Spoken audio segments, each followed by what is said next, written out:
Hello students, welcome to our YouTube channel भौतिकी। मेरा नाम है हितेश और आप देख रहे हैं भौतिकी। आप है मेरे साथ आज इस क्लास में डिस्कस करने के लिए वाइब्रेशनल स्पेक्ट्रोस्कोपी, या फिर हम इसको बोलते हैं एक और नाम से, वो क्या है, IR spectroscopy.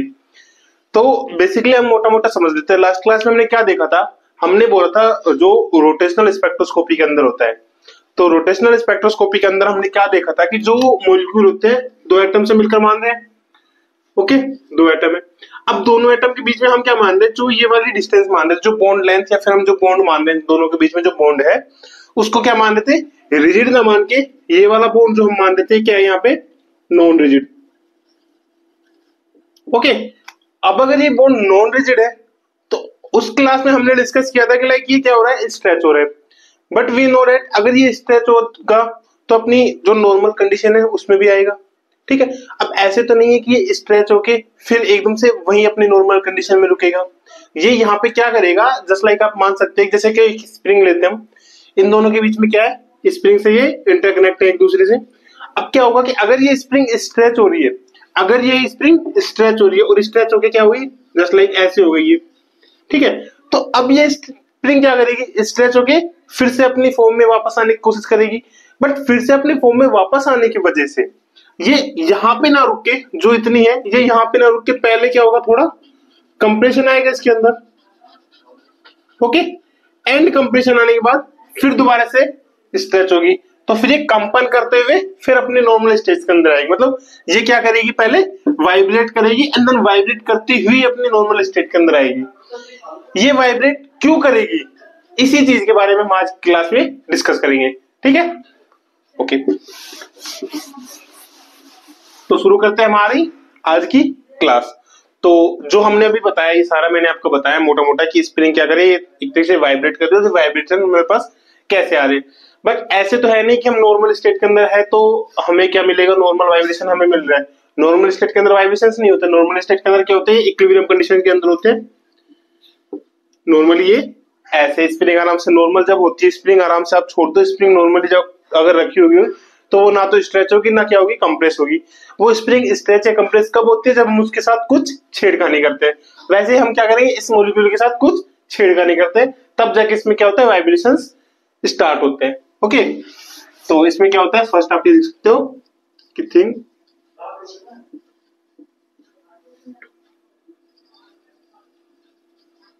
think about a molecule in which two atoms are connected. Two atoms are connected by each other with a spring. पहली चीज तो हमने क्या बोली कि आप सोच सकते हो कि जो दोनों मॉलिक्यूल हैं, जो दो मॉलिक्यूल हमारे पास यहाँ पे है, ये दोनों क्या है, जो इनके बीच में जो बॉन्ड लेंथ है। अब हमने बोल दिया था कि ये रिजिड तो है नहीं, तो रिजिड नहीं है तो क्या बोला, नॉन रिजिड के केस के अंदर हम क्या मान के चल रहे हैं, ये स्प्रिंग है इसके बीच में। ठीक है, ये स्प्रिंग की तरह ये दोनों एक दूसरे से इंटरकनेक्ट है, ये वाले डिस्टेंस। ओके, फिर क्या बोला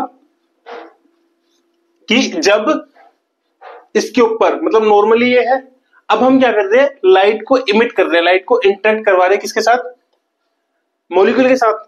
तो क्या होगा, when a light is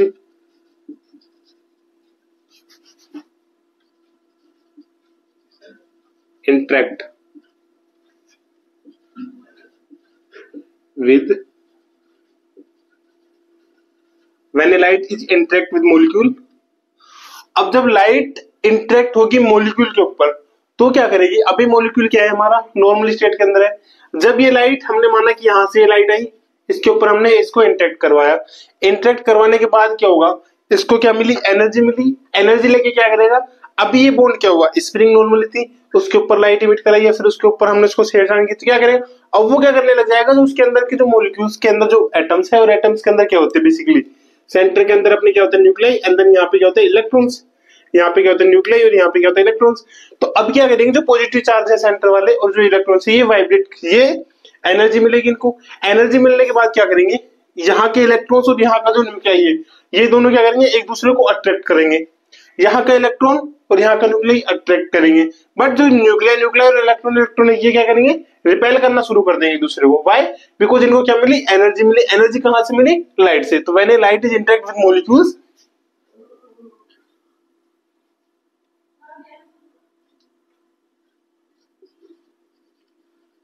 there are two forces are generated. अब ये दो फोर्सेस कौन कौन से हैं, that is first one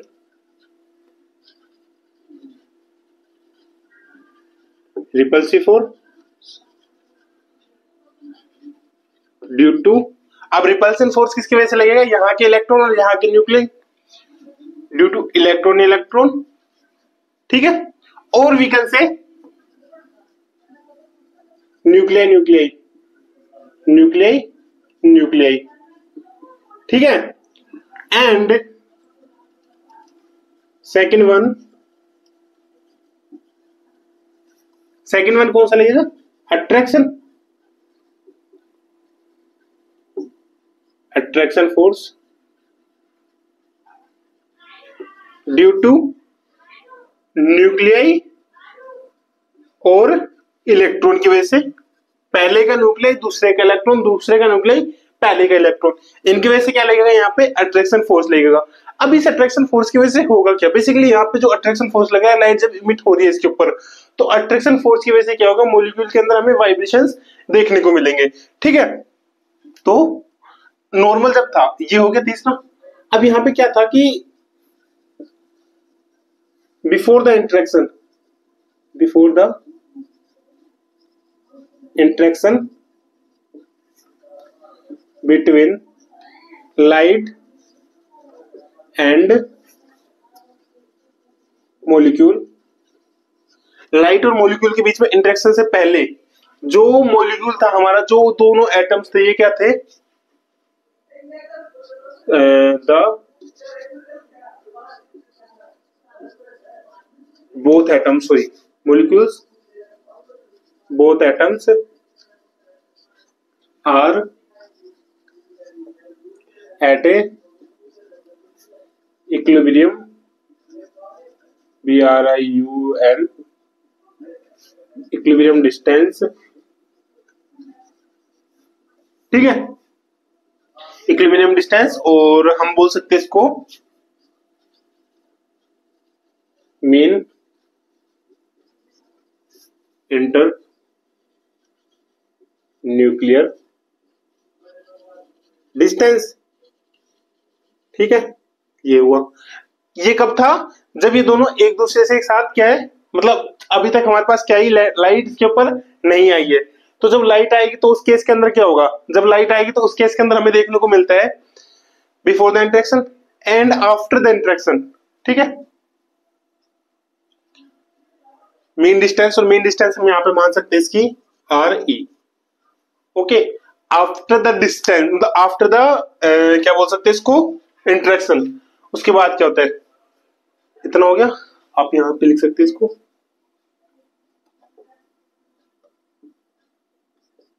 no start any attempt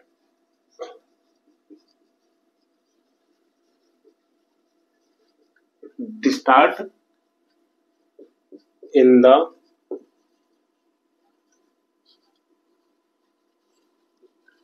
any attempt in the distance bond length requires the energy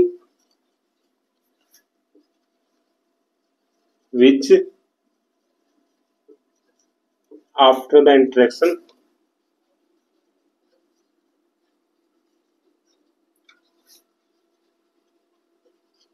comes from light. तो ये एक तो क्या बोला कि बिना उसके इंटरेक्शन जब तक नहीं हो रहा तब तक क्या हो रहा है, मॉलिक्यूल और ये एक दूसरे से आराम से, बट आफ्टर द इंटरेक्शन क्या हो रहा है हमारे पास, आफ्टर द इंटरेक्शन क्या हो रहा है कि यहाँ से हमें एक एनर्जी मिल रही है जिसकी वजह से जो बॉन्ड लेंथ है वो क्या हो रही है, चेंज हो रही है। बॉन्ड लेंथ में कैसे चेंज हो रहा है, वो इस स्प्रिंग की वजह से काम कर रही है, स्प्रिंग की तरह। ठीक है, तो आप एक तरीके से हम ये मान सकते हैं यहाँ पे एक एग्जाम्पल के थ्रू, और एग्जाम्पल हम बाद में लेंगे, पहले नॉर्मली आप ये देख सकते हैं कि ये हो गया, आपको समझ में आ गया।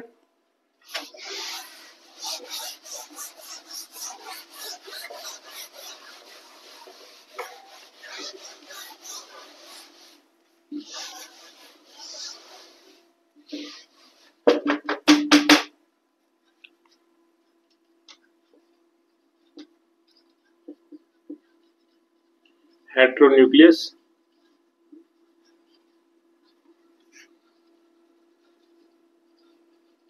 मॉलिक्यूल, और हेट्रोन्यूक्लियस मॉलिक्यूल के अंदर हम क्या लेते हैं, HCl। एक मान सकते हैं यहाँ पे हेट्रोन्यूक्लियस मॉलिक्यूल है HCl, H को हमने लिया यहाँ पे, ये इसके साथ कनेक्ट है Cl, जैसे हमने रोटेशन के अंदर किया था वैसे सेम। अभी क्या है, ये रिजिड नहीं है, मतलब यहाँ पे हम क्या मान के चल रहे हैं, इसको स्प्रिंग है। ठीक है, अब हम क्या ले रहे हैं, इसको हमने लिया कांस्टेंट, इसको लिया हमने कांस्टेंट। कांस्टेंट लेने के बाद हम क्या कर रहे हैं, इसमें स्ट्रेच कर रहे हैं, लाइक इसको जब एनर्जी दे रहे हैं हम, तो इसमें एनर्जी दे रहे हैं तो क्या हो रहा है, Cl अपनी जगह पे, ओके सेम जगह पे। एक बार क्या हो रहा है, ये स्ट्रेच हो रहा है, अगेन क्या हो रहा है, ये कंप्रेस हो रहा है। ठीक है, मतलब यहां पे क्या है, ये एक इक्विलिब्रियम डिस्टेंस आ रही, एंड इन दोनों के केस के अंदर क्या हो रहा है, चेंजेस इन डिस्टेंस। अब ये चेंजेस जो डिस्टेंस हो रहे हैं, डिस्टेंस के अंदर जो चेंज हो रहे हैं, ये डिस्टेंस के अंदर चेंज किसकी वजह से हो रहा है, हमारे पास एनर्जी की वजह से, जो एनर्जी हमें मिल रही है यहाँ पे। ठीक है, तो उस एनर्जी की वजह से जो हमारे पास चेंज आ रहे हैं, ये इसी एनर्जी को हमें क्या करना है, कैलकुलेट करना है इसके केस के अंदर। ठीक है, जिस एनर्जी की वजह से हमें ये चेंजेस देखने को मिल रहे हैं, तो ये हुआ। अब हमने क्या बोला, यहाँ पे स्प्रिंग की तरह बिहेव कर रहा है। अब अगर ये स्प्रिंग की तरह बिहेव कर रहा है, दैट मीन यहाँ पे हम क्या ले सकते हैं, इसको harmonic oscillator, as a harmonic oscillator इसको कंसीडर कर सकते हैं। और हार्मोनिक ऑक्सीलेटर के केस के अंदर या स्प्रिंग के केस के अंदर मैंने बताया था, यहाँ पे एक फोर्स लगता है, और फोर्स को किस लॉ से डिफाइन करते हैं, हुक्स लॉ की वजह से हम उसको डिफाइन करते हैं। ठीक है, तो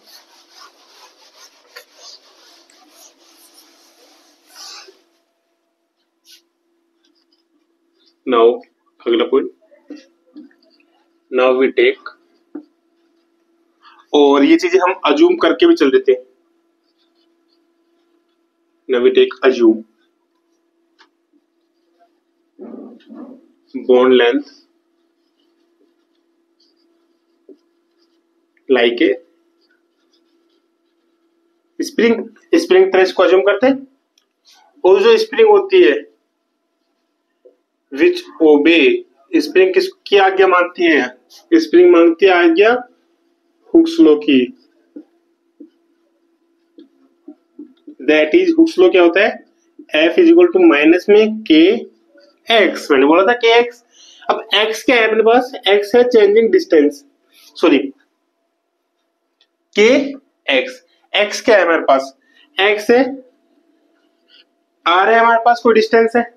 ठीक है, r कोई डिस्टेंस हमारे पास, सॉरी r जो चेंजिंग डिस्टेंस मान रहे हैं, हम बेसिकली कह रहे हैं जो चेंज डिस्टेंस आ रही है, तो कंप्रेस हो रहा है या फिर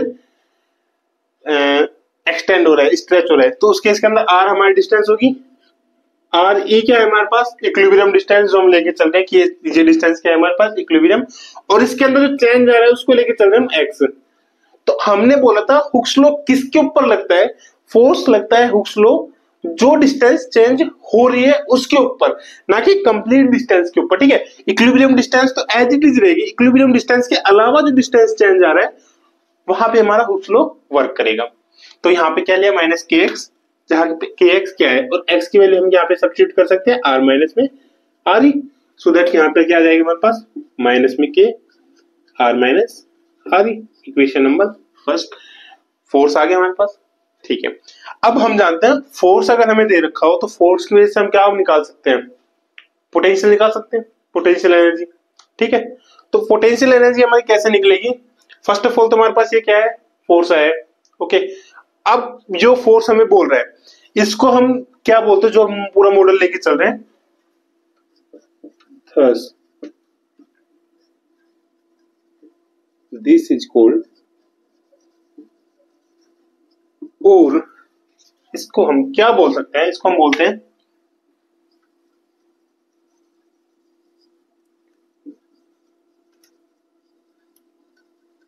सिंपल हार्मोनिक मॉडल। ठीक है, इस मॉडल को हम क्या बोलते हैं, सिंपल हार्मोनिक मॉडल। ये आ गया। अब हमें पता है जो हमारे पोटेंशियल होता है, पोटेंशियल बेसिकली क्या होता है, पोटेंशियल हमारा होता है इंटीग्रल ऑफ एफ, एफ का इंटीजर निकालते हम। ठीक है, मतलब पोटेंशियल हमारे पास क्या देता है, now the potential is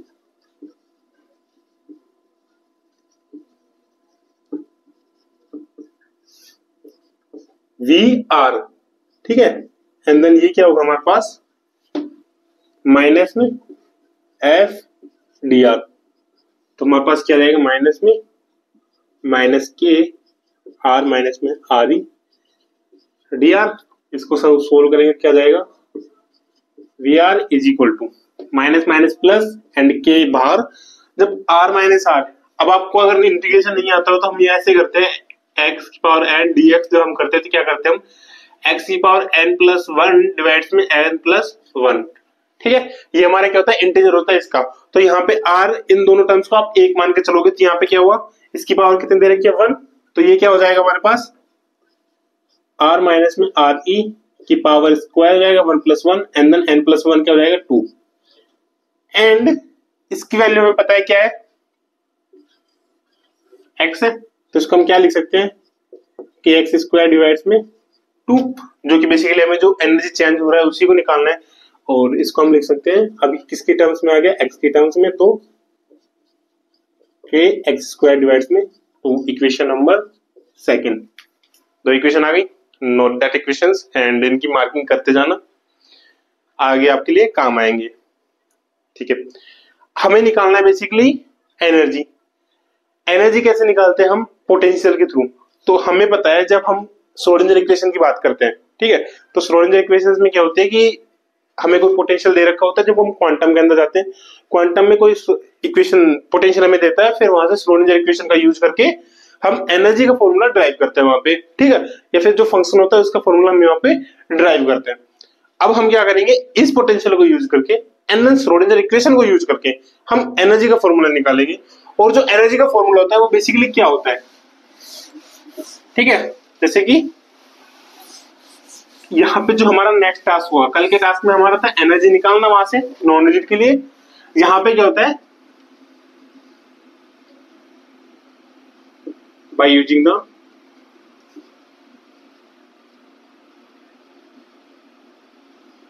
Schrodinger equation. ठीक है, श्रोडिंगर इक्वेशन का यूज करके जो एनर्जी हमारे पास आती है, आप इसको यहां पे नोट डाउन करना, एनर्जी, एनर्जी जो हमारे पास आती है वाइब्रेशन के रूप में, वो आते हैं mu plus one by to, और म्यू ना बोल के इसको आप डायरेक्ट वी बोल लो ना, स्मॉल वी। ठीक है, एंड म्यू नोट बार। ये आती है हमारी एनर्जी इन वाइब्रेशनल स्पेक्ट्रोस्कोपी के अंदर। और हार्मोनिक के अंदर अगर हम लेते हैं तो हार्मोनिक के अंदर ए एन इक्वल टू आता है N plus one by two H का ओमेगा। ये हमें सबको पता है, आता है, यहाँ पे भी हमें बताया ये आता है। बट आप हो भौतिकी के ऊपर, भौतिकी में, और भौतिकी में बताएगा कि ये चीजें कैसे आ रही है। ठीक है, ये तो हमने रटा है, बुक्स में हमने देखा है, बुक्स में भी डायरेक्ट देता है। आप अगर कोचिंग इंस्टीट्यूट के अंदर है, मास्टर्स कर रहे हैं, वहां पे भी आपको बताएंगे ये वाली चीजें यहाँ से आएंगी। बट ये क्यों आ रही है, कैसे ये चीजें ड्राइव हो रही है, वो चीजें हम डिस्कस करते हैं यहाँ पे। ठीक है, तो by using the Schrodinger equation, Schrodinger equation basically क्या होता है कि हैमिल्टोनियन होता है, उसको जब एक फंक्शन के ऊपर ऑपरेट कराते हैं तो हमें क्या मिलता है, हमें मिलता है वहां से energy, eigen value and psi as it is. Hamiltonian जो होता है श्रोडिंगर के अंदर क्या होता है,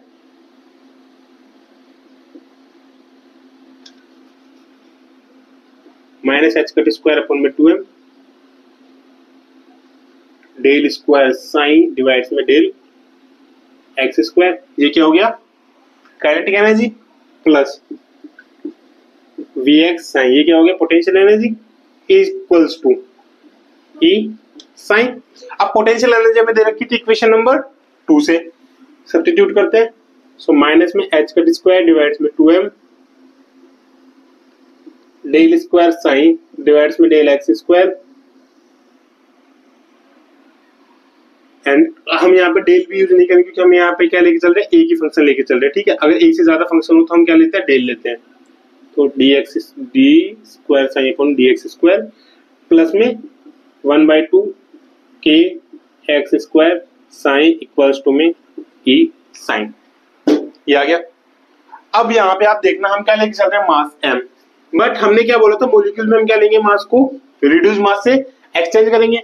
अब इसको जब रिड्यूस मास से एक्सचेंज करेंगे तो हमारे पास क्या इक्वेशन बन जाएगी, minus H cut square upon में 2 mu d square psi divides में डी एक्स स्क्वायर प्लस में 1 डिवाइड में 2 के x square sign equals to E psi. इसको डिवाइड करेंगे इधर तो क्या आ जाएगा, डी स्क्वायर साइन डिवाइड्स में डी एक्स स्क्वायर माइनस में 2 से 2 कैंसिल आउट, और यहाँ पे अगर 2 से 2 कैंसिल आउट नहीं करते तो क्या करेंगे, 2 म्यू अपन में एच कट स्क्वायर इंटू 1/2 के x square sign equals to minus में 2 म्यू अपॉन में H cut square E psi, ठीक है, इतना आ गया, ओके।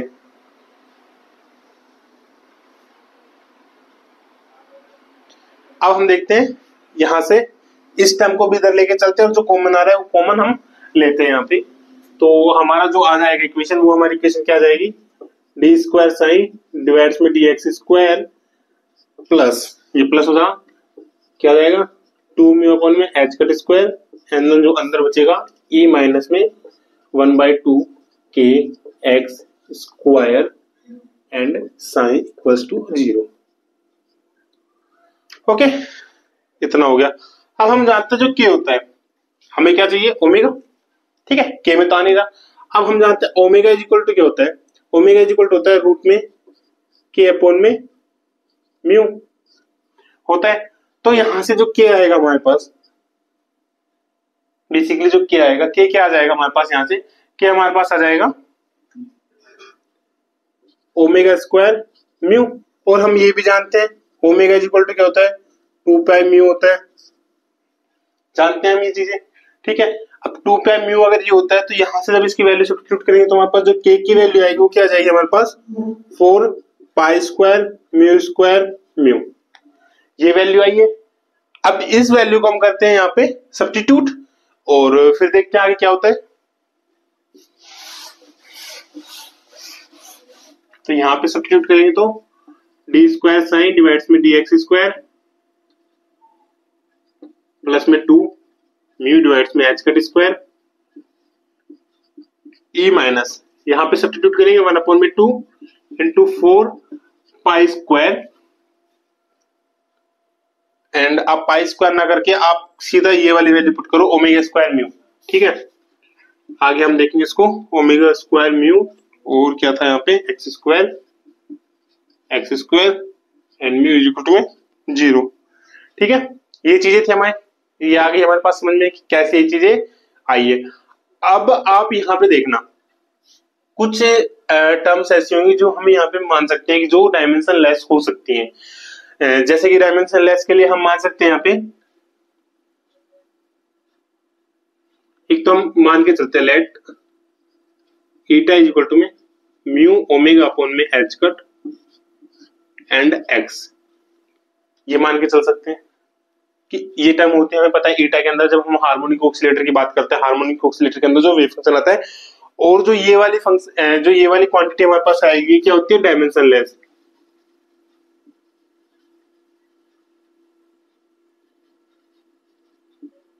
जो डायमेंशन लेस क्वांटिटीज हैं उनको हम यहाँ पे सपोज करके चल रहे हैं कि लाइक ये चीजें यहाँ पे हो सकती हैं। एक ये हो गया, दूसरा हम क्या करते हैं, हम ईटा में चेंज करते हैं। तो ईटा में अगर हम चेंज करेंगे तो यहाँ पे क्या है, एक्स के अंदर है, तो एक्स को भी हमें क्या करना पड़ेगा, ईटा के अंदर कन्वर्ट करना पड़ेगा। तो एक्स को जब ईटा के अंदर कन्वर्ट करेंगे तो वो क्या होगा हमारे पास, इस वाली इक्वेशन को एक बार डेरिवेटिव ड्राइव करेंगे तो d eta is equal to में आ जाएगा म्यू ओमेगा अपॉन में एच कट, एंड ये रूट के अंदर एंड डी एक्स आ गया। अब यहां से हमारे पास डी अपॉन में डी एक्स क्या हो जाएगा, डी अपॉन डी एक्स हो जाएगा एच कट अपॉन में, एंड एच कट नहीं आएगा यहाँ पे, बेसिकली यहाँ पे आएगा म्यू ओमेगा अपॉन में एच कट डी अपॉन में डी ईटा। हमें क्या चाहिए, स्क्वायर में चाहिए, तो इसका स्क्वायर करेंगे तो डी स्क्वायर अपॉन में d x square equals to में यहाँ पे क्या जाएगा, म्यू ओमेगा अपॉन में H cut d square upon में ईटा स्क्वायर। यहाँ पे इक्वेशन इसको देना आप third, equation 4 and equation 2a दे देना यहाँ पे इसको, ठीक है। यहाँ पे ये क्वांटिटी हमने मान ली, जो क्वांटिटी हमने मान ली क्या होता है, डायमेंशनलेस होती है। इसको करेंगे सब्स्टिट्यूट पहले तो, और इसको सब्स्टिट्यूट करने के लिए क्या करेंगे, हम x की वैल्यू सब्स्टिट्यूट करेंगे। बेसिकली यहाँ पे जो x की वैल्यू में दे रखी है ये वाली वैल्यू हम सब्स्टिट्यूट करेंगे, ठीक है। करते हैं वैल्यू सब्स्टिट्यूट और देखते हैं इसका क्या आता है रिजल्ट। तो जब इसकी वैल्यू हम सब्स्टिट्यूट करेंगे तो हमारे पास क्या आएगा, ये हो गया ना, आपने मान लिया। तो वैल्यू सब्स्टिट्यूट करते हैं तो क्या आएगा, आफ्टर द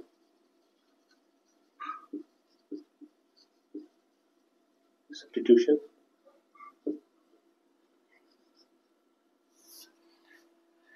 इसकी जगह क्या वैल्यू आई है, ये वाली म्यू ओमेगा अपॉन में H cut d square sign upon में डी ईटा स्क्वायर प्लस में 2 म्यू अपॉन में H cut E minus 1 upon में 2 ओमेगा स्क्वायर म्यू। एक्स की जगह वैल्यू सब्स्टिट्यूट करेंगे ये, तो यहाँ से जो एक्स आएगा हमारे पास क्या आ जाएगा, एच कट अपॉन में म्यू ओमेगा एक्स स्क्वायर जो आएगा and eta square, so into में एच कट अपॉन में mu omega eta square sign equals to में 0, ठीक है। अब इसके बाद यहाँ पे कुछ टर्म्स हमारे कैंसिल आउट होंगी, उनको हम कैंसिल आउट करेंगे। जो कैंसिल आउट नहीं हो रही है उनको हम एज इट इज रखेंगे। अब देखना आप यहाँ पे दोनों साइड म्यू दे रखा है, कैंसिल हो जाएगा ये, एच कट से कैंसिल आउट हो जाएगा। यहाँ पे ओमेगा से एक ओमेगा कैंसिल एंड म्यू से म्यू कैंसिल आउट हो गया, और कुछ बच रहा है, एच कट बच रहा है यहाँ पे 1/2 एच कट। तो ये हमारे पास क्या आ जाएगा, डी स्क्वायर साइन डिवाइड्स में डी ईटा स्क्वायर प्लस यहां से ओमेगा बचा था हमारे पास, तो यहां से क्या आ जाएगा 2 अपॉन में ओमेगा एंड अंदर है ई माइनस 1 अपॉन में 2 omega h cut eta square equals to 0 and ये क्या है साइन, ठीक है। नाउ ईटा को एज इट इज रखते हैं, जो इसके साथ टर्म्स है ओमेगा ओमेगा एच कट, इसको क्या करते हैं हम बाहर निकालते हैं, ब्रैकेट से बाहर करते हैं इसको जो है 2 अपॉन में ओमेगा इसको अंदर मल्टीप्लाई करते हैं, ठीक है। बेसिकली तो 2 अपॉन ओमेगा को जब मल्टीप्लाई करेंगे तो यहाँ पे क्या होगा, ओमेगा से ओमेगा कैंसिल आउट हो जाएगा, यहाँ पे ओमेगा आएगा एंड एच कट को हम क्या लेंगे, वहां पे बाहर कॉमन ले लेंगे, ठीक है। एक गलती करी हमने, यहाँ पे एच कट स्क्वायर है तो यहाँ पे भी इसका एच कट स्क्वायर होगा, तो यहाँ पे क्या बचेगा, एच कट हमें यहाँ पे मिलेगा। अब देखना, आप जब इसको अंदर मल्टीप्लाई करेंगे तो इसके साथ मल्टीप्लाई होगा, ये वाली सारी वैल्यू क्या होगी, कैंसिल आउट, ओमेगा से ओमेगा, एच कट से एच कट एंड 2 से 2 कैंसिल आउट हो जाएगा। हमारे पास फाइनल वैल्यू क्या बचेगी यहाँ पे,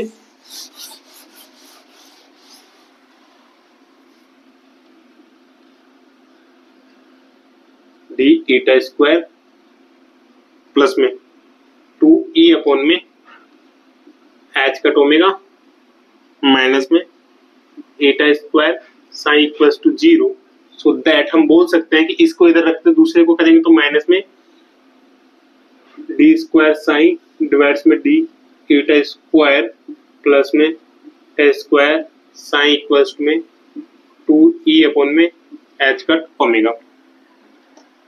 ये टर्म आ गई हमारे पास, समझ में आ गई कि ये टर्म कैसे आई है हमारे पास। ठीक है, अब जो टर्म हमारे पास ये सॉरी यहाँ पे भी था ना, इसके साथ भी तो सही है। ओके, एंड इसको ऐसे ना करके आप ये मान सकते हो, अब जो टर्म नॉर्मली है 2e अपॉन में H cut omega, 2e upon में एच कट ओमेगा, इसको आप मान के चलना लैम्डा। ठीक है, सिंप्लीफाई करने के लिए बोल रहे हैं, तो इसको लैम्डा माने क्या जाएगा, डी स्क्वायर साइन अपॉन में डी ईटा स्क्वायर प्लस में लैम्डा माइनस में ईटा स्क्वायर, बिकॉज साइन यहाँ पे क्या है constant is equal to 0 equals to equation देना आप इसको 5, इक्वेशन 5 तक कर लेना इसको सोल्व एक बार। अब इक्वेशन 5 में देखो ये क्या है, डिफरेंशियल इक्वेशन बन रही है, सेकंड ऑर्डर डिफरेंशियल इक्वेशन है जानते हैं, बट इसके अंदर एक प्रॉब्लम आ रही है हमारे पास। जब हम इसको सोल्व करेंगे तो सोल्व करने के लिए हमें क्या चाहिए कि जो साइन होगा हमारे पास इसके साथ क्या होना चाहिए, यहाँ पे कांस्टेंट टर्म होनी चाहिए। ठीक है, ताकि हम इसका डेरिवेशन डबल डेरिवेशन जो होगा, अगर सिंगल डेरिवेशन होता तो हम इजीली सोल्व कर लेते इसको, बट डबल डेरिवेशन के केस के अंदर क्या होना चाहिए, यहाँ पे क्या है कांस्टेंट टर्म होनी चाहिए। बट यहाँ पे कांस्टेंट टर्म ना हो कि यहाँ पे हमारे पास क्या दे रखा है, ईटा स्क्वायर दे रखा है, ईटा स्क्वायर क्या कर रहा है, वेरी कर रहा है।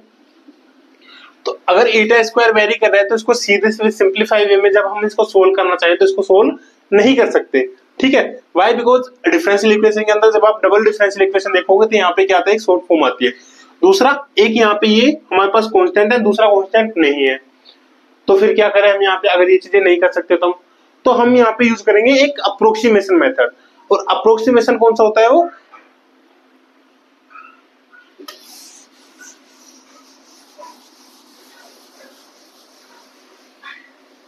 ये तो हमें निकालना है। ठीक है, ये आपका आ गया था, यहाँ करेंगे ये वाला वेरी कर रहा है तो मतलब इसको इजीली सोल्व नहीं कर सकते।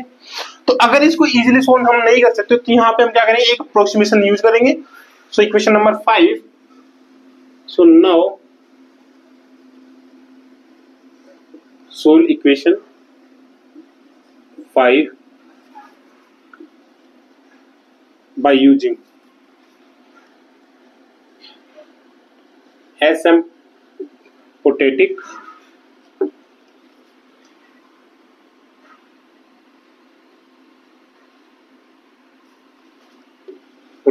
asymptotic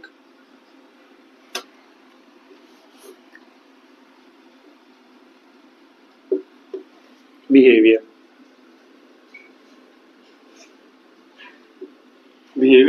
analysis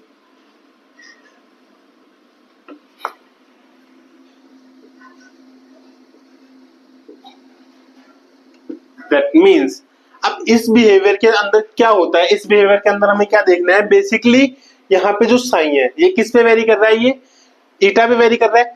तो हमें यहाँ पे देखना होता है कि ईटा की ऐसी वैल्यू, एसिम्प्टोटिक बिहेवियर के अंदर हम देखते हैं कि ईटा की उस वैल्यू के लिए, वो वैल्यू जिसके लिए जो फंक्शन हमारे पास साइन, इसकी वैल्यू अप्रोक्सीमेट 0 चली जाए। ठीक है, 0 के बराबर हो जाए ईटा की वो वैल्यू हमें यहाँ पे कंसीडर करनी है, जो कि हम जब श्रोडिंगर इक्वेशन देखेंगे तो उसके अंदर हम वही वैल्यू कंसीडर करते हैं, एक्स की वैल्यू, जो बाउंड्री कंडीशन एक तरीके से आप बोल सकते हो। तो बाउंड्री कंडीशंस के अंदर हम क्या देखते हैं कि एक्स की उस वैल्यू पे जो भी उसकी बाउंड्री कंडीशन होती है वहां पे हमें साइन की वैल्यू क्या होनी चाहिए, 0 होनी चाहिए। तो एसिम्प्टोटिक बिहेवियर के अंदर हम क्या देखते हैं कि यहाँ पे जो ईटा की वैल्यू होगी, अब ईटा की कौन सी वैल्यू के लिए होता है वो भी इसने किया है कि इसने क्या बोला है कि that mean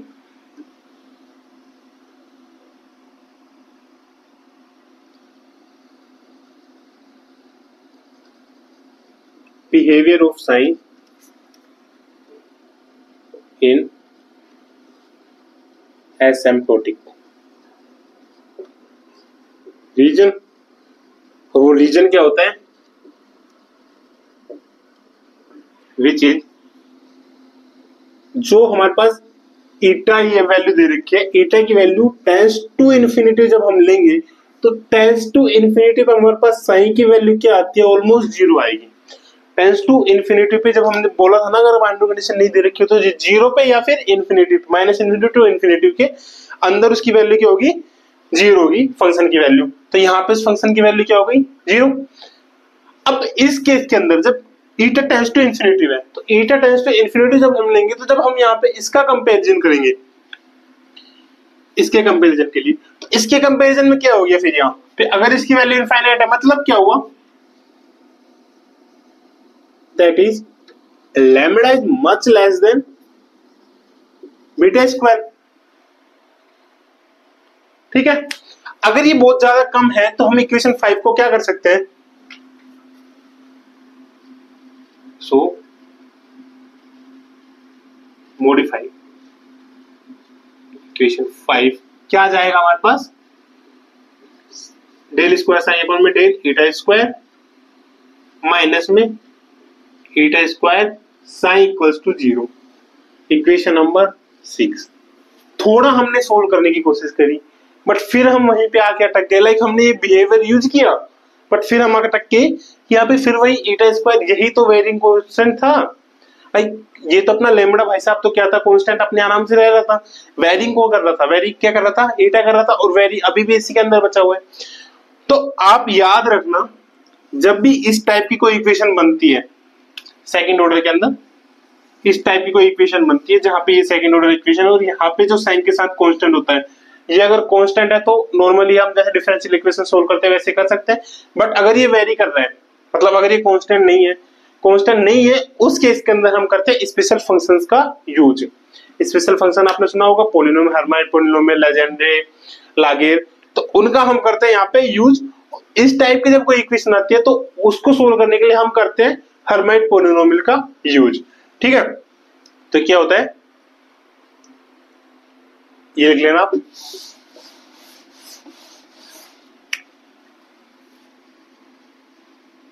equation 6 is a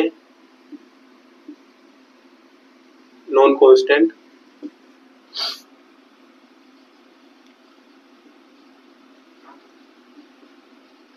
differential equation usually require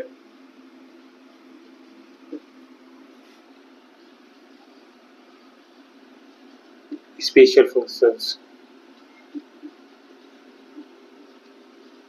for solving, like Hermite.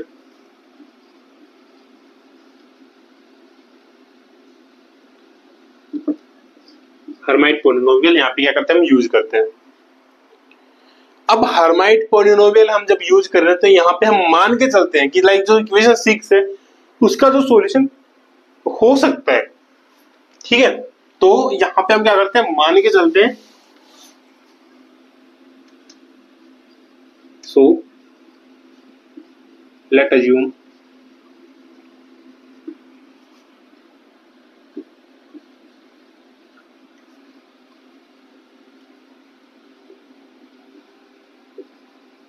the solution of equation 6 will be, और ये किसका होगा, साइन का सॉल्यूशन होगा, ईटा के केस के अंदर होगा, और ये क्या होगा, एच एन ईटा हर्माइट पॉलिनोमियल है, एक्सपोनेंशियल ऑफ प्लस माइनस में ईटा स्क्वायर बाई 2। ठीक है, ये चीज होती है। अभी ये वाला हमारे पास वो नहीं है, नॉर्मलाइज फंक्शन नहीं है, नॉर्मलाइज हम इसको करेंगे। ठीक है, बट हमें नॉर्मलाइजेशन की जरूरत नहीं पड़ रही है यहाँ पे। हमें नॉर्मलाइजेशन की जब हमें रिक्वायरमेंट होगी हम इसका नॉर्मलाइजेशन करेंगे, अभी हमें रिक्वायरमेंट नहीं है तो हम नहीं कर रहे हैं। ठीक है, ये नॉर्मलाइज नहीं है। अब यहाँ पे जो e की वैल्यू प्लस माइनस में ईटा स्क्वायर बाई 2 दे रखी है। अब हमने क्या रिक्वायरमेंट रखी थी इसकी, हमने कंडीशंस रखी थी कि eta is tends to infinity के ऊपर साइन की वैल्यू 0 होनी चाहिए। ठीक है, तो यहाँ पे दो केस लेते हैं। एक केस में मान के चलो यहाँ पे कि दो केस लिए हमने यहाँ पे। एक केस में हमने माना exponential of eta square by 2, second case के अंदर माना एक्सपोनेंशियल ऑफ माइनस में ईटा स्क्वायर बाई 2। तो जब ईटा स्क्वायर प्लस वाला ले रहे हैं हम, तो प्लस वाले के अंदर अगर हम इन्फिनिटी इसकी वैल्यू सब्स्टिट्यूट कर रहे हैं तो क्या हो रहा है, फंक्शन ये क्या जा रहा है, goes to infinity, which is incorrect due to asymptotic behaviour analysis method ठीक है। और ये चीज हमें रिक्वायरमेंट में नहीं करती, क्योंकि बीटा क्या होता है, यहाँ पे बीटा एक बाउंड्री कंडीशंस होती है, इनकी वैल्यूज होती है बाउंड्री कंडीशन पे, हमें फंक्शन की वैल्यू होती है वो जीरो आनी चाहिए, ऑलमोस्ट जीरो आनी चाहिए। सेकंड केस के अंदर हम जब इसमें बात करेंगे एक्सपोनेंशियल ऑफ माइनस में ईटा स्क्वायर बाई टू, जब ईटा स्क्वायर बाई टू के अंदर जब हम बात करते हैं तो यहाँ पे अगर हम इन्फिनिटी इसकी वैल्यू सब्स्टिट्यूट करते हैं तो क्या होगा, minus infinity that is goes to zero. अगर हम माइनस इन्फिनिटी रखते हैं तो अगेन ये माइनस इन्फिनिटी होगा, व्हाई, बिकॉज ऑफ माइनस बाहर है, माइनस इन्फिनिटी का जब स्क्वायर करेंगे तो पॉजिटिव इन्फिनिटी के अंदर आएगा, तो अगेन ये क्या देगा, जीरो। तो इसकी जो वैल्यू होगी, वैलिड जो सॉल्यूशन होगा वो क्या होगा, पॉजिटिव के अंदर। समझ में आ गया?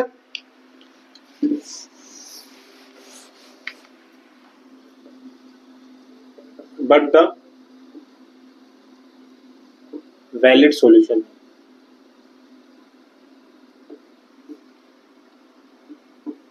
विल बी, वैलिड सॉल्यूशन क्या होगा इसका, sine theta is equal to में चैम ई एक्सपोनेंशियल ऑफ माइनस में theta square by two, equation number 66667।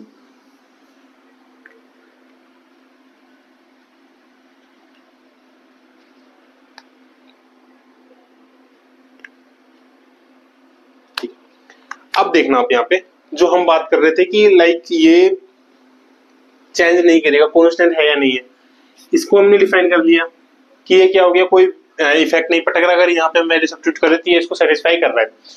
बात करते हैं स्पेशल फंक्शन की। स्पेशल फंक्शन का एक अपना फंक्शन होता है कि वो क्या करते हैं, किसी भी जो एसिम्प्टोटिक बिहेवियर उसका, उसके ऊपर कोई भी इफेक्ट अपना नहीं डालते हैं, लाइक वो क्या करते हैं, एज ए कांस्टेंट की तरह रहते हैं, इसके ऊपर या वेव फंक्शन के ऊपर कोई भी अपना इफेक्ट नहीं डालते, जिसकी वजह से वो क्या, वो वेरिंग करे या फिर वो वेरी करे, ऐसा कोई भी इफेक्ट वो इसके ऊपर नहीं डालते। ठीक है, ये इसकी क्या होती है, खासियत होती है स्पेशल फंक्शंस की। इसीलिए हम क्या करते हैं, जब वो डिफरेंशियल इक्वेशन आई थी, वो जब वैसे डिफरेंशियल इक्वेशन हमारे पास नहीं सोल्व होती है तो उनको सोल्व करने के लिए हम ये वाली मेथड यूज करते हैं। ये हुआ। अब इस वैल्यू को हम करते हैं सब्स्टिट्यूट इक्वेशन नंबर 6 के अंदर, सॉरी इक्वेशन 6 ने, इक्वेशन जो 5 आई थी हमारे पास, लैम्डा माइनस थीटा स्क्वायर वाली इक्वेशन, उसके अंदर ये वाली वैल्यू को सब्स्टिट्यूट करते हैं। तो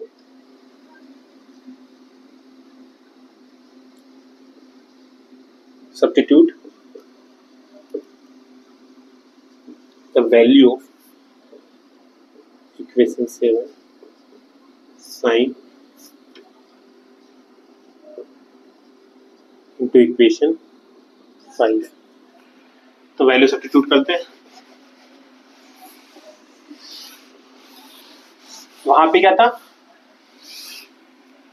D square sine, D square में डी ईटा स्क्वायर, साइन क्या है हमारे पास, H eta and exponential of minus में eta square by 2 plus lambda minus में eta square and then sine की वैल्यू क्या आ जाएगी, H eta exponential of minus में ईटा स्क्वायर डिवाइड्स में 2 इज इक्वल टू में 0।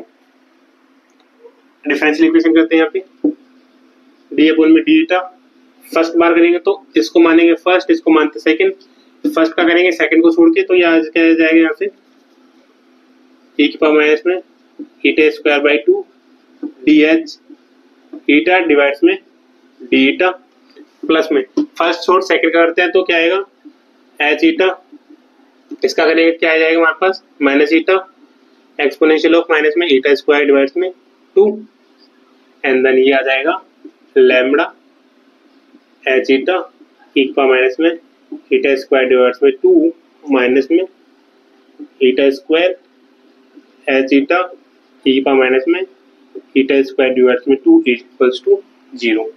ठीक है, अगेन इसका करते हैं फर्स्ट सेकंड, यहाँ पे होगा फर्स्ट सेकंड थर्ड,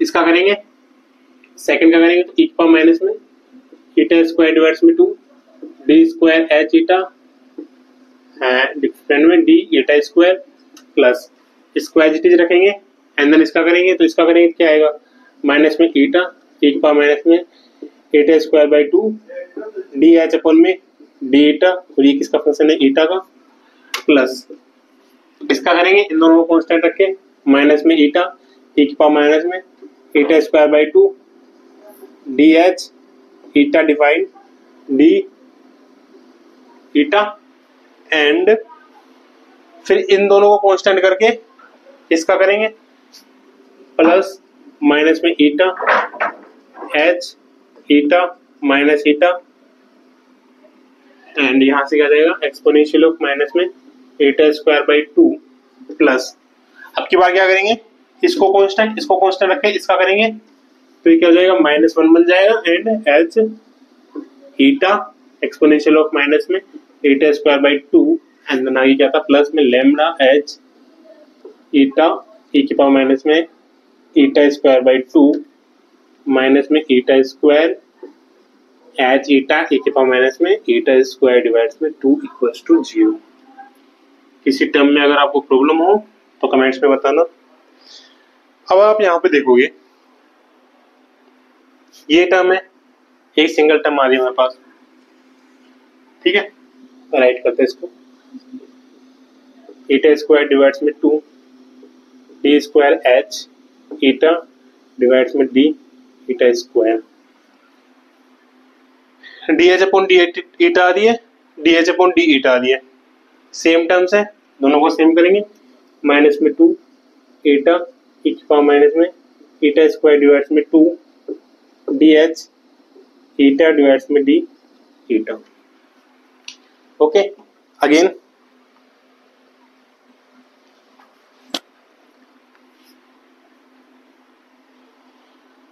यहां तक आ गए थे ना, ये वाली टर्म हमने कर लिए, ये भी कवर कर दिए, ये भी कवर कर दिए।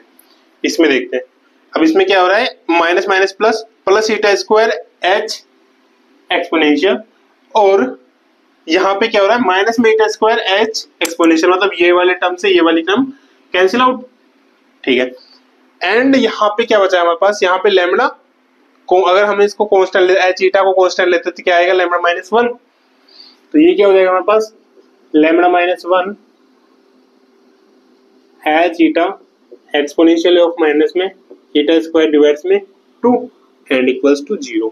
इक्वेशन नंबर को इक्वेशन नहीं देखते थे, ईटा यहाँ पे भी एक्सपोनेंशियल, यहाँ पे एक्सपोनेंशियल, यहाँ पे सबको हम साइड कर देंगे बिकॉज़ इनकी वैल्यू क्या होती है 0 नहीं हो सकती, तो इसको क्या कर देंगे हम यहाँ पे d square h exponential divides में डी एक्सपोनेंशियल स्क्वायर माइनस में 2 eta d H eta divides में डी ईटा प्लस में lambda -1 H eta equals to 0। ये equation number 7, equation number 7 and equation number 8। Equation number 8 आई है, किसमें बात कर रहे हैं हर्माइट पॉलिनोमियल के अंदर, ठीक है।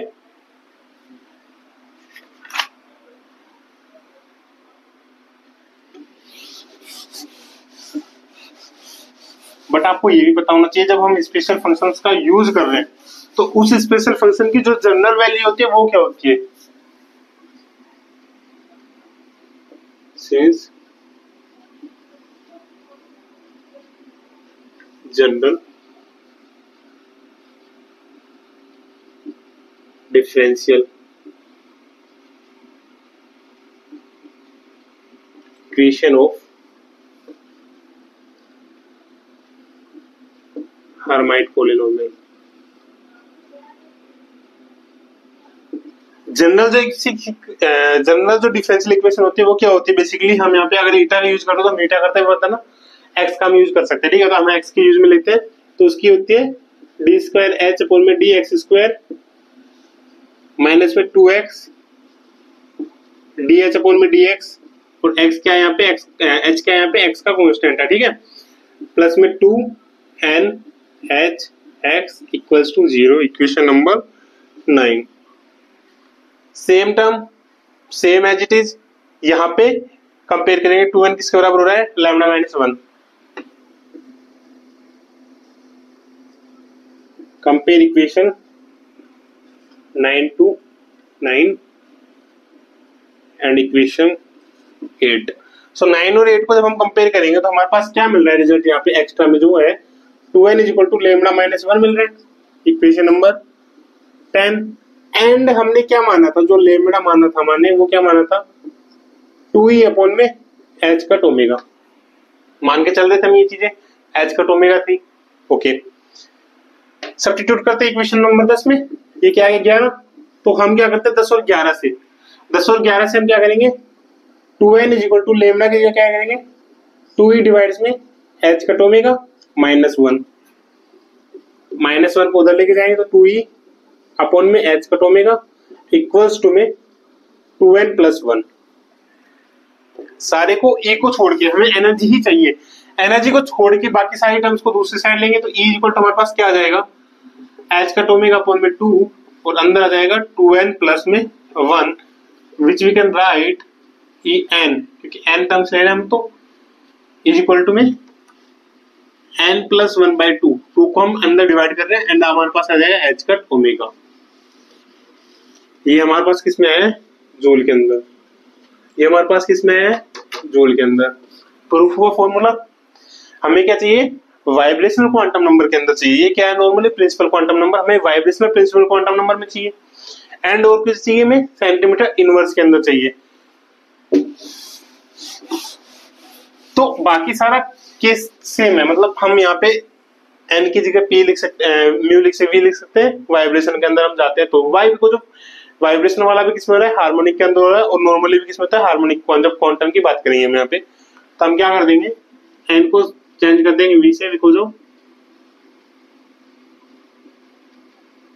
Vibrational quantum number, vibrational quantum number से इसको चेंज करेंगे, वाइब्रेशनल क्वांटम नंबर से जब इसको चेंज करेंगे तो क्या आएगा हमारे पास यहाँ पे ई वी इक्वल टू में v प्लस 1/2। अब हम जानते हैं h कट क्या होता है h upon 2 pi and omega क्या होता है 2 पाई म्यू, ठीक है 2 पाई से 2 पाई कैंसिल आउट, क्या बचेगा ई वी इक्वल टू में v plus 1/2 and h mu. हमें क्या चाहिए अब यार जूल के अंदर हमें चाहिए सेंटीमीटर इनवर्स के अंदर, तो सेंटीमीटर इनवर्स के अंदर जब हम इसको चेंज करते हैं तो क्या करते हैं ईवी को हम करते हैं एच से डिवाइड, तो म्यू प्लस 1/2 ये v है एच वी इक्वल टू में h c, h h cancel out और c upon lambda, mu upon c हम क्या जानते हैं ये क्या होता है हमारे पास म्यू बार। ओके सो इसको यहां से चेंज करें तो v इक्वल टू में v प्लस 1/2 एंड हमारे पास आ जाएगा बार।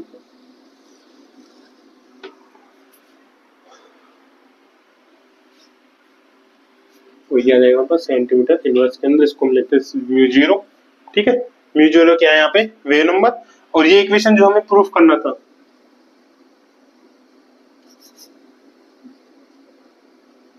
वो प्रूव होती है कि वाली इक्वेशन ऐसे ही क्यों आती है, ठीक है।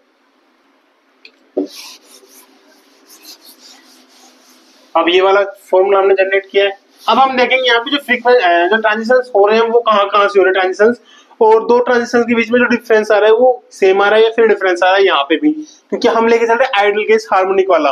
बट आपको मैं बाद में बताऊंगा कि आइडियल केस ना हो कि यहाँ पे भी क्या होता है ये आइडियल केस है, बट इन रियल क्या होता है एन हार्मोनिक की तरह ये बिहेव करता है, ठीक है। तो एनर्जी के केस के अंदर हम क्या लेके चल रहे हैं पहला। अब यहाँ पे आप ये नोटिस करना जब हमने जे का केस लेते वहां पे जे इक्वल टू 0 सब्स्टिट्यूट किया था, अगर यहाँ पे v इक्वल टू 0 सब्स्टिट्यूट करते हैं, ठीक है एट v इक्वल टू 0, तो एट v इक्वल टू 0 पे हमें क्या मिलेगा लोवेस्ट जो ग्राउंड स्टेट एनर्जी होगी वो मिलेगी, ठीक है। तो वी गेट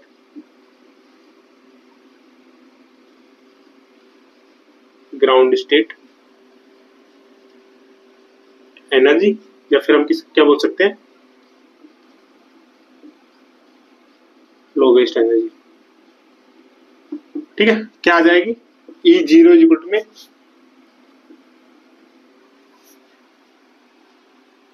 क्योंकि उसमें ना सेंटीमीटर इनवर्स के अंदर ये वाला ई जीरो इक्वल्स टू में यहाँ पे जीरो सब्स्टिट्यूट करेंगे 1/2 म्यू बार दिस वन, और इसको हम बोलते हैं इन वाइब्रेशनल स्पेक्ट्रोस्कोपी 0 पॉइंट एनर्जी,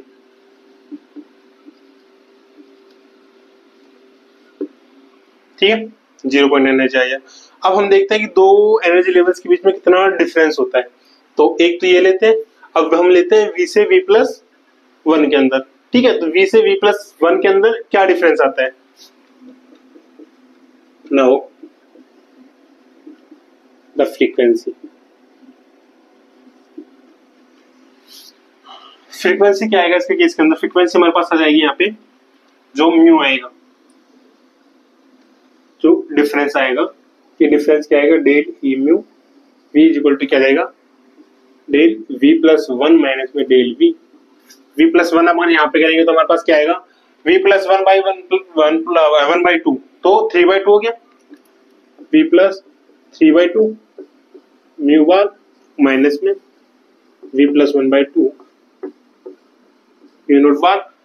करते हैं सोल्व, इसको सोल्व करेंगे तो क्या आएगा? V+3/2 माइनस में V माइनस में 1/2 बार। तो यहां से हमारे पास क्या आ जाएगा? इससे ये कैंसिल आउट हो जाएगा एंड देन यहां से हमें क्या बचेगा? Mu naught. ठीक है, ये क्या है हमारे पास? डिफरेंस।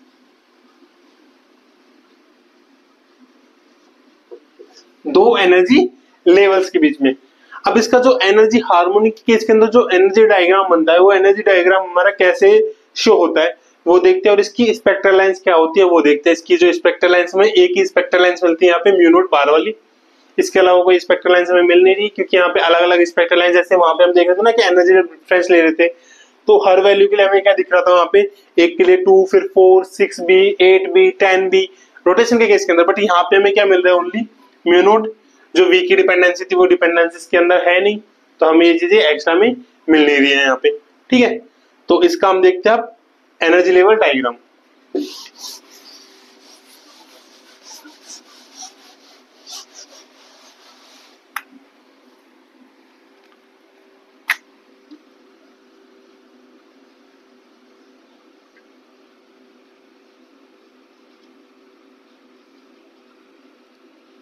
एनर्जी लेवल डायग्राम, इसका जो एनर्जी लेवल डायग्राम बेसिकली आता है वो कैसे आता है? एनर्जी और उसमें डिस्टेंस के बीच में, जो हमने स्टार्टिंग में बात की थी कि डिस्टेंस के साथ कैसे एनर्जी चेंज हो रही है। ठीक है, एंड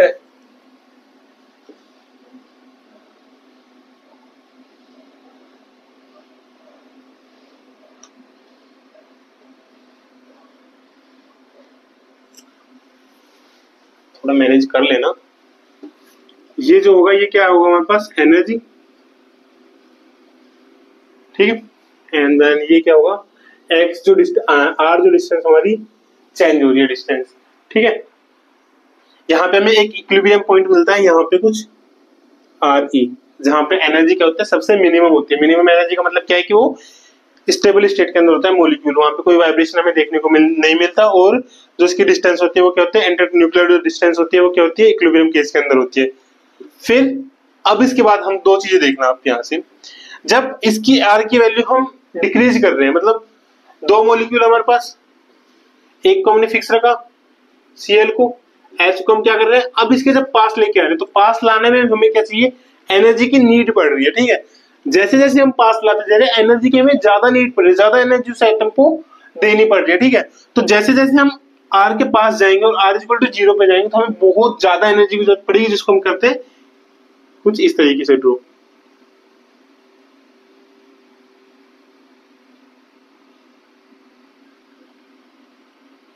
ठीक है, मतलब इधर जब जा रहे हैं माइनस में, मतलब डिस्टेंस को जब डिक्रीज कर रहे हैं इससे इक्विलिब्रियम डिस्टेंस से, तो एनर्जी क्या हो रही है? इंक्रीज हो रही है। जब इसको नॉर्मल है स्प्रिंग को जब हम कंप्रेस करेंगे, नॉर्मल स्टेट से भी कंप्रेस करेंगे, तो हमें एनर्जी की नीड पड़ेगी। तो एनर्जी जो इंक्रीज हो रही है वो क्या हो रही है? ये इंक्रीज हो रही है।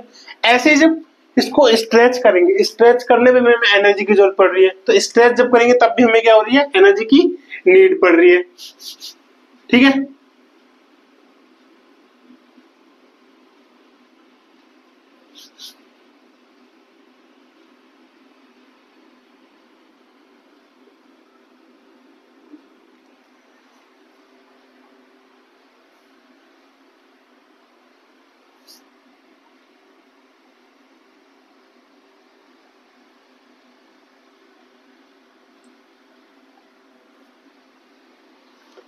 कुछ इस तरीके के हमारे ग्राफ मिलेगा ये। Okay,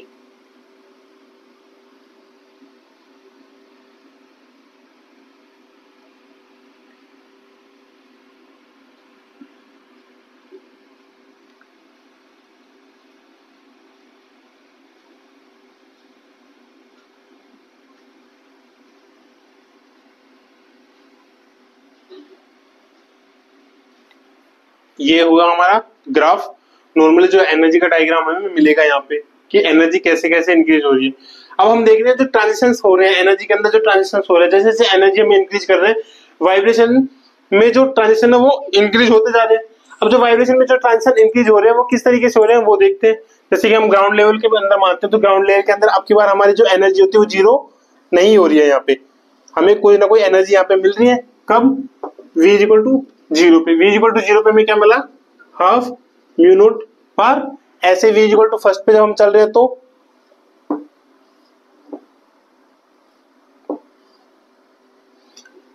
3/2 mu naught bar. v equal to 3 पे, सॉरी ये 1 पे 2 पे 5/2 म्यू नॉट बार। ऐसे और इंक्रीज करेंगे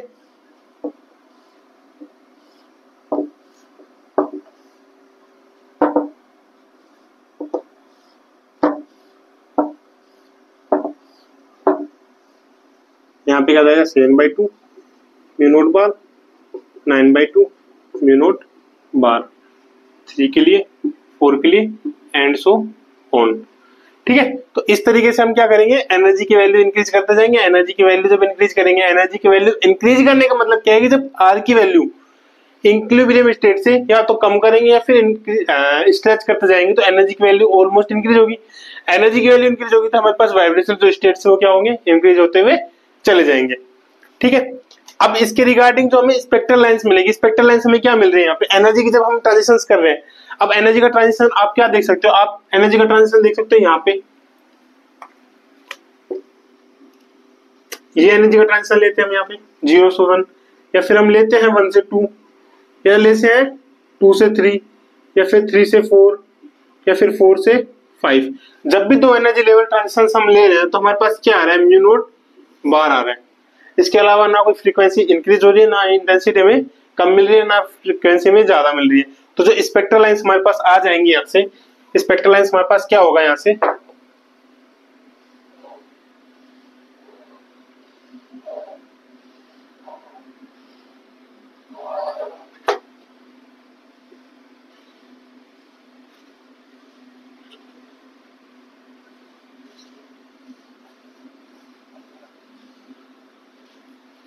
एक ही स्पेक्ट्रल लाइंस हमें यहाँ पे देखने को मिलेगा इसके रिगार्डिंग।